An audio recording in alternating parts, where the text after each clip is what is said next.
আসসালামু আলাইকুম রহমতুল্লাহ। স্ক্রিনে যে আমি একটি আইডি স্ক্রিনশট দিয়েছি, এই আইডিটি বা এই আইডি যে চালায় এই মানুষটিকে যদি আপনারা কেউ চিনে থাকেন, দয়া করে একটু আমাকে এই লোকটাকে ধরিয়ে দিবেন। কারণ এই লোকটা আমার কাছে এসেছিল একটা বশীকরণের কাজ নিয়ে। উনি আমার কাছে ফোন দিয়ে বিভিন্ন রকমভাবে কান্নাকাটি এবং বিভিন্ন লোকের কাছে গিয়ে নাকি উনি প্রতারণার শিকার হয়েছে, ওনার অনেক টাকা নষ্ট হয়েছে, কাজ হয়নি। বিভিন্ন রকমভাবে আমাকে কথাগুলো বলেছিল এবং আমার খুব কষ্ট লেগেছিল ওনার কথা, যার জন্য আমি ওনার থেকে কোনো টাকা না নিয়ে আমি কাজ করেছিলাম ওনার। 6 দিনের দিন কাজ চলার উনি আমাকে ফোন দিয়ে বলে যে ভাই আমার কাজটা হয়েছে এবং আমি ফলাফল পেয়েছি। উনি নিজে আমাকে মেসেজও করেছে, কল দিয়েও বলেছে। বলার পরে আমি বলছি যেহেতু আপনার কাজ হয়েছে তাহলে আমার টাকাগুলো দিয়ে দিন, কিন্তু লোকটা আমার থেকে বিকাশ নাম্বারও নিল, সবই নিল, কিন্তু আর আমাকে টাকাগুলো দিল না। অলরেডি আমার সাথে কোনো যোগাযোগও নেই এবং হোয়াটসঅ্যাপ, ইমো সব জায়গা থেকে আমাকে ব্লক করে দিয়েছে। আমি ওনার পিছনে প্রায় অনেকগুলো মাল খরচ করেছি, প্রায় 2500 টাকা প্লাস, বাট আমাকে উনি কোনো টাকা দেয়নি। যদি আপনারা কেউ ওই লোকটাকে চিনে থাকেন, যে আইডিটা যে লোকটা চালায়, দয়া করে একটু আমাকে ধরিয়ে দিবেন। আর আপনারা যারা আমার কাছে কাজের জন্য আসেন, আপনাদের কাছে একটা রিকোয়েস্ট, যে সরাসরি আপনারা আমার অফিসে যোগাযোগ করেন বা অফিসে আসেন, এটা সবচেয়ে ভালো হয়। কারণ আপনি আসলে এখানে হয়তো বা আমাকেও দেখে যাবেন, আমি যে চেম্বার করি, আমার কোন জায়গায় করি, আমি মানুষটা কেমন, সব কিছু দেখে যাবেন। এখানে অনেক পেশেন্ট হয়, এখানে সরাসরি আসলে ভালো হয়। কারণ আপনি কার কাছে আসছেন বা কাকে দিয়ে কাজ করাচ্ছেন, এগুলো আপনার দেখাশোনার ব্যাপার। ইদানিংকালে দেখি আমি কোনো পোস্ট করলেই অনেকেই এই পোস্টের নিচে এসে কমেন্ট করে, যাদেরকে আমি চিনি না, এবং আইডিগুলোও ফেক।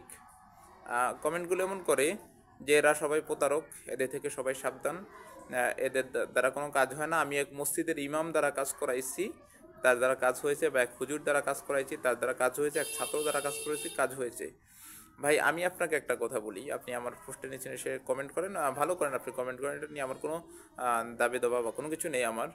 কিন্তু আপনার কাছে আমার একটা প্রশ্ন, সেটা হচ্ছে আপনি যে কমেন্টগুলো করেন, আপনার নিজের আইডিটা ফেক কেন? আপনি রিয়েল আইডি থেকে কমেন্ট করতে পারেন না কেন? আপনার নিজের আইডির নাম, এবং কেউ কেউ বাজে শুধু শুধু, ওনা আমাকে চিনেও না, জানেও না, আমাকে দিয়ে কোনো কাজও করায়নি, মুখাস্ত শুধু শুধু কমেন্ট করবে যে উনি ফেক, ওনাকে দিয়ে কাজ করাবেন না, উনি এমন তেমন, কিন্তু ওনার নিজের আইডি ফেক। আইডির নাম ভালোবাসার রং বদলায়, এমন আইডি থেকে কমেন্ট করে আমি ফেক। আমিও আছি, এমন আইডি থেকে কমেন্ট করে উনি ফেক।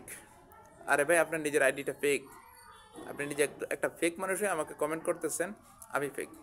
এই জন্য দয়া করে আপনাদেরকে বলবো, আমি কখনো কারো ভিডিওর নিচনে গিয়ে, কারো পোস্টের নিচনে গিয়ে আজে বাজে কোনো কমেন্ট করি না। কি জন্য? আমি একটা লোকের উপর খারাপ ধারণা কেন করব? এগুলো তো নিষেধ। এই জন্য আপনাদেরকে বলবো যে কেউ আজে বাজে কোনো কমেন্ট করবেন না। যদি কোনো কাজ করানোর ইচ্ছে থাকে, সরাসরি আমার সাথে যোগাযোগ করেন। আমার হোয়াটসঅ্যাপ নাম্বার আছে, আমাকে মেসেঞ্জারে নক দেন, সরাসরি আমার সাথে কথা বলেন, কথা বলে আলোচনার মাধ্যমে যে কোনো জিনিস সমাধান করেন। কিন্তু এটা সামাজিক যোগাযোগ মাধ্যম, এখানে বিভিন্ন রকমের মানুষ থাকে, এখানে কেউ কোনো বিভ্রান্তি ছড়াবেন না, কারো সম্পর্কে আজে বাজে কোনো কমেন্ট, কোনো পোস্ট, কোনো কিছু করবেন না। আর একটা লোক দেখবেন বারবার নিজের আইডিকে হাইড করে আমার নামে আজে বাজে বিভিন্ন রকম পোস্ট করে যাচ্ছে, নিজের আইডিটাকে হাইড রাখে যেন আমি তার কোনো তথ্য না জানতে পারি। আর আইডিটা হাইড করার উদ্দেশ্য একটাই, হয়তো আমি তাকে চিনি, এই জন্য নিজের প্রোফাইলটাকে সে হাইড করে এবং বিভিন্ন রকম ভুয়া এবং ভিত্তিহীন আইডি থেকে, মানে যে আইডিগুলোর কোনো সঠিক কোনো নামও নেই, এমন আইডি থেকে পোস্ট করে।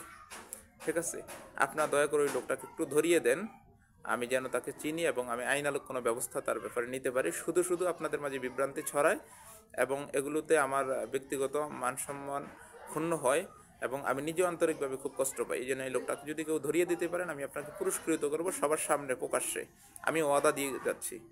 আশা করি আমার কথাগুলো বুঝতে পেরেছেন। ভালো থাকবেন, দেখা হবে পরবর্তী ভিডিওতে।